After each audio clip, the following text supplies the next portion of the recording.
LDF-ൽ ചർച്ച ചെയ്യും എന്നായിരുന്നു ജനറൽ സെക്രട്ടറി പറഞ്ഞത്. പക്ഷെ ചർച്ച ഉണ്ടായില്ല. കരാർ ഒപ്പുവെക്കുന്നതാണ് പിന്നെ ഞങ്ങൾ കാണുന്നത്. ഇപ്പോൾ പറയാനുള്ളത്, ഇപ്പൊ ഞങ്ങളുടെ ഒരു മീറ്റിംഗ് കഴിഞ്ഞല്ലോ, അത് കഴിഞ്ഞ് വരികയല്ലേ, ഒരുപാട് ചോദ്യങ്ങളൊക്കെ പലതും ചോദിക്കാനുണ്ടാവും. CPIM ജനറൽ സെക്രട്ടറി എന്നുള്ളതിൽ എനിക്ക് പറയാനുള്ളത്, CPIയുടെ 2 നേതാക്കന്മാർ, ജനറൽ സെക്രട്ടറി സഖാവ് രാജാവ് ഉൾപ്പെടെ ഇവിടെ വന്നു. നിങ്ങൾക്കറിയുന്നത് പോലെ അരമണിക്കൂറിലധികം സമയം ഞങ്ങൾ സംസാരിച്ചു. ഞങ്ങൾ സംസാരിച്ചെത്തിച്ചേർന്ന തീരുമാനം, ഇപ്പോൾ ഉണ്ടായിട്ടുള്ള പ്രശ്നങ്ങളെ സംബന്ധിച്ച്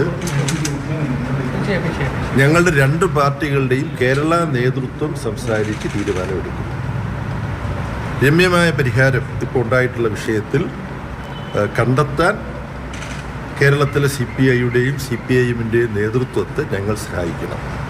എങ്ങനെയാണ് ഇത് പരിഹരിക്കുക എന്നുള്ളത് അവിടെ ചർച്ച ചെയ്ത് തീരുമാനിക്കേണ്ട കാര്യമാണ്.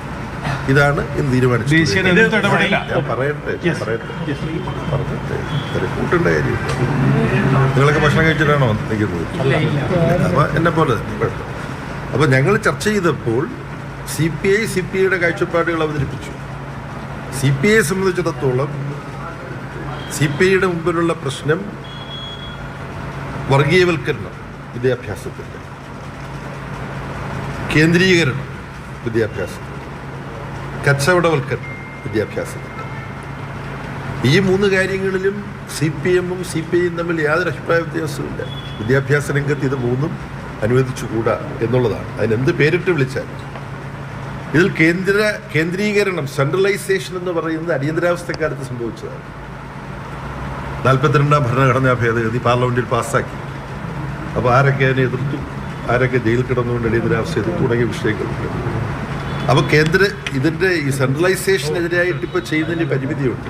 ഇന്ദിരാഗാന്ധി അടിയന്തരാവസ്ഥക്കാലത്ത് ചെയ്തതിനെ സംസ്ഥാന പട്ടികയിൽ നിന്ന് വിദ്യാഭ്യാസത്തെ എടുത്ത് സമവർത്തി പട്ടികയിലേക്ക് മാറ്റിയതിനെയാണ് ഇപ്പോൾ ഫലത്തിൽ കേന്ദ്ര പട്ടികയിലുള്ളതുപോലെയാണ് നരേന്ദ്രമോദി ഇത് കൈകാര്യം ചെയ്യുന്നത്. അപ്പോൾ അതിനെതിരായിട്ടുള്ള സമരം ഇനിയും തുടർന്നു പോകണം. അതിനകത്ത് അഭിപ്രായ വ്യത്യാസമില്ല. 2, വിദ്യാഭ്യാസത്തെ വർഗീയവൽക്കരിക്കാനുള്ള നീക്കവും കമേഴ്സ്യലൈസ് ചെയ്യാനുള്ള, കച്ചവടവൽക്കരിക്കാനുള്ള നീക്കവും. ഇതിനെ 2നെയും നഖശിഖാന്തം എതിർക്കുകയാണ് കേരളത്തിൽ ഇടതുപക്ഷ ജനാധിപത്യ മുന്നണി ഗവൺമെൻറ് ചെയ്യുന്നത്. ഇപ്പം ഈ PM ശ്രീയിലെല്ലാം പറയുന്ന മിക്കവാറും കാര്യങ്ങൾ കേരളത്തിൽ ഇടതുപക്ഷ ജനാധിപത്യ മുന്നണി ഗവൺമെൻറ് നിർവഹിച്ചതാണ് വിദ്യാഭ്യാസ രംഗത്ത്. സ്മാർട്ട് ക്ലാസ് റൂമുകൾ, ലാബറട്ടറികൾ, ലൈബ്രറികൾ, ഈ സൗകര്യങ്ങളെല്ലാം. പക്ഷെ ഇതിനെ മുന്നോട്ട് കൊണ്ടുപോകണം. PM ശ്രീ എന്ന് പറയുന്ന പദ്ധതി അടുത്ത വർഷമാകുമ്പോഴത്തേക്ക് നിങ്ങൾക്കറിയാം തീരാൻ പോവുകയാണ്. അപ്പോൾ തീരാൻ പോകുന്ന ആ പദ്ധതിയിൽ ഇപ്പം ഈ പറഞ്ഞ പോലെ MOU വന്നത് എന്തുകൊണ്ടാണ്?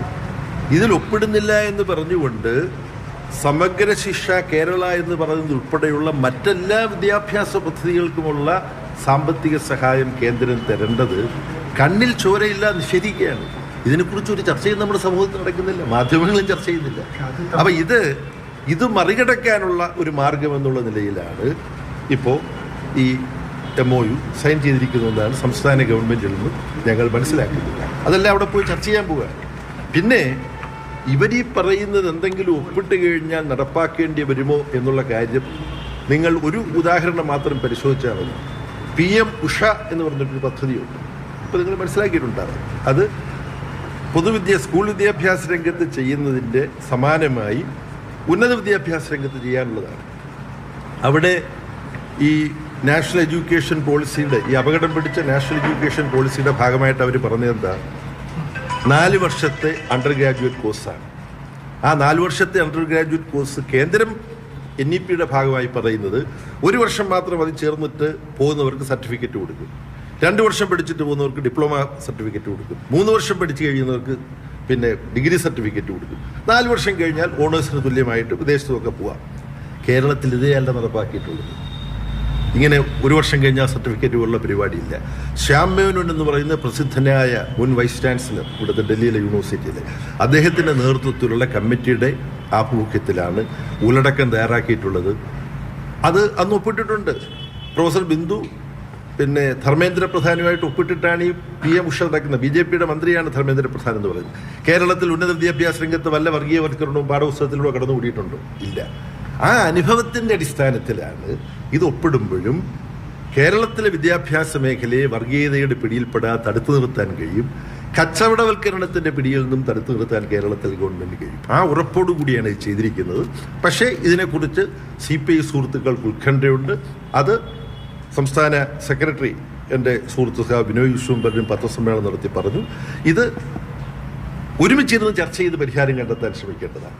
അതിന് കേരളത്തിലെ 2 പാർട്ടികളുടെ നേതൃത്വം ചർച്ച ചെയ്യും, മന്ത്രിമാരുമായി ചർച്ച ചെയ്യും.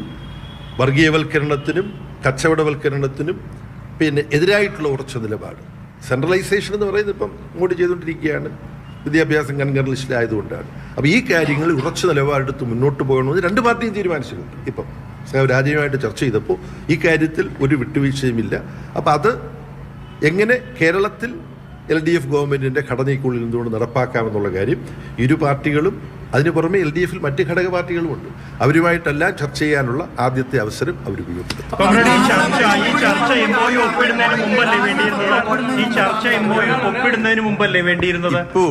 ഇപ്പോൾ ഉണ്ടായിരിക്കുന്ന സംഭവവികാസത്തിന് പരിഹാരം കണ്ടെത്താൻ ഇരു പാർട്ടികളും ഈ നിലയിലാണ് മുന്നോട്ട് പോകുന്നത്. ബാക്കിയുള്ള എല്ലാ ചോദ്യങ്ങളും നിരീക്ഷണങ്ങളും ഒക്കെ നിങ്ങൾക്ക് നടത്താം.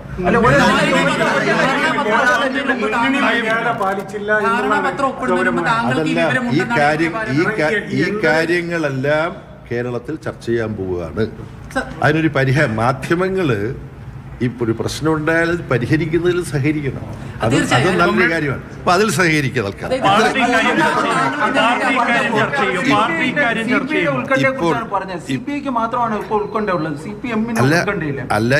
അല്ല, CPM-നെ സംബന്ധിച്ചിടത്തോളം ഞാൻ നേരത്തെ പറഞ്ഞല്ലോ, PM ഉഷ എന്ന് പറയുന്ന പദ്ധതി ഇതെങ്ങനെ കൈകാര്യം ചെയ്യണം എന്നുള്ളതിനെ കുറിച്ച് CPM-ന് നല്ല അനുഭവ സമ്പത്തുണ്ട്.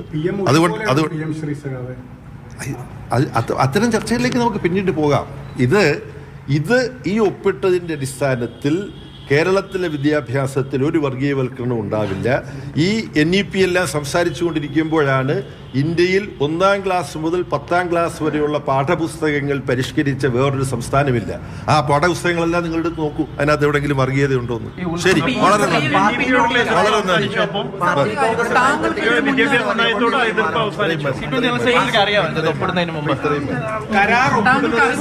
താങ്കളെ അറിയിച്ചിരുന്നു.